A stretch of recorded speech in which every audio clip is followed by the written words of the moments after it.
Now, depending the plane that a synovial joint allows the movement to happen, we can say that a synovial joint is a non-axial.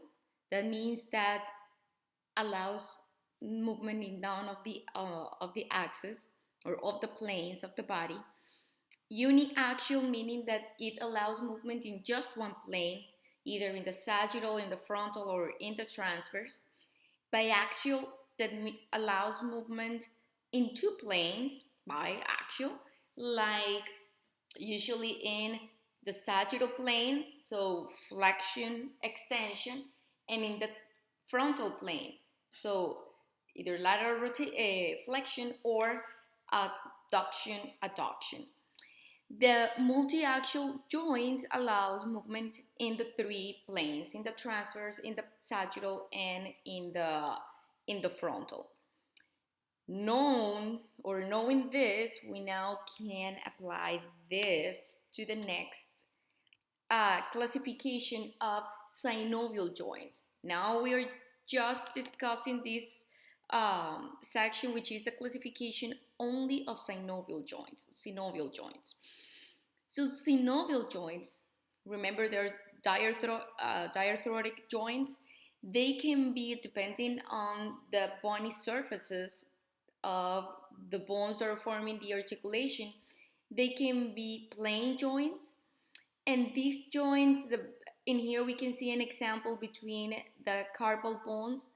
We have the same example between the tarsal bones, and they just allow gliding. It's a movement, such a subtle movement that we don't realize, but it's happening in there, in between the proximal and the distal row, carpal row.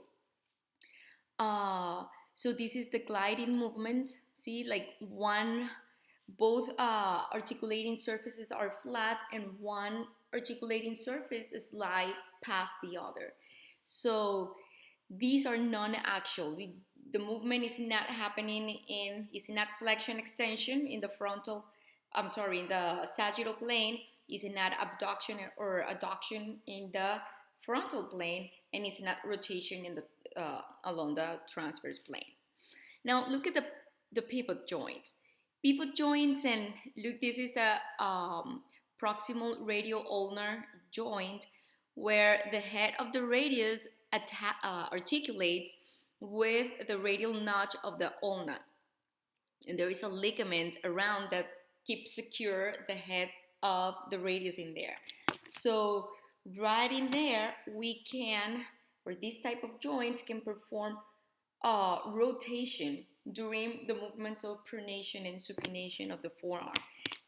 That's the only movement, because of these structures, that's the only movement these synovial joints allowed, and these are classified as uniaxial, just allowed movements in just one axis on the transverse plane. Another example of this is the articulation between the atlas and the dens of the axis, the atlanto-axial joints that allows you to rotate your head, like saying no way. Another type, there are in total 6 types of articulation. A third type are the condylar joints.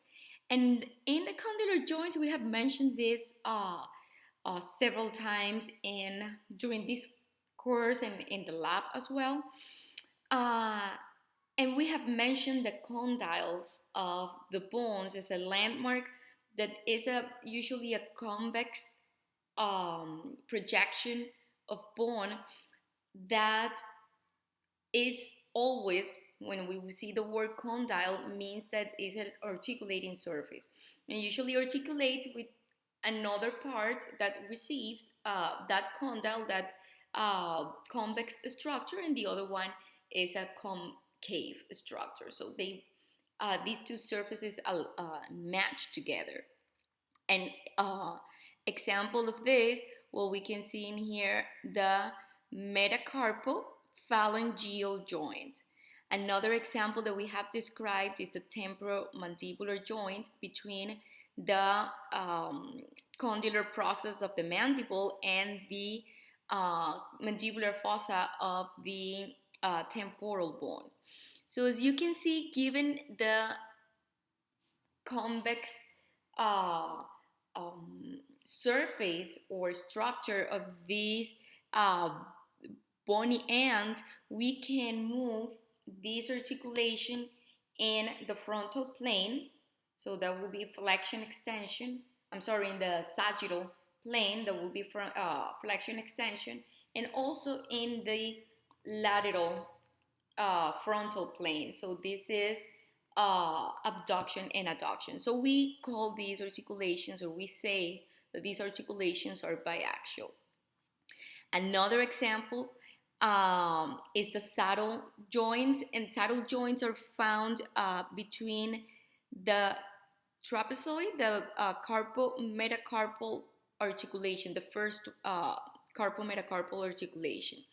And one bone is a saddle and the other one is the rider. So these are biaxial as well and allow movement into planes. And that's the one that allows us to perform opposition of your pollex. Now, these maybe are going to be the most common types of joints that we're going to describe in this course. And we have the hinge and the ball and socket. Oh, didn't put the name in there. Hinge joints, oh, what is a hinge? You know, when you see the hinge of the door, it's a joint between the door and the frame that allows you to either close or open the door just in one direction. You cannot move the door up and down, or you cannot rotate the door.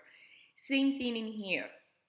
We have one of the bony or articulating surfaces usually is a cylinder or a round surface that fits through a canal or another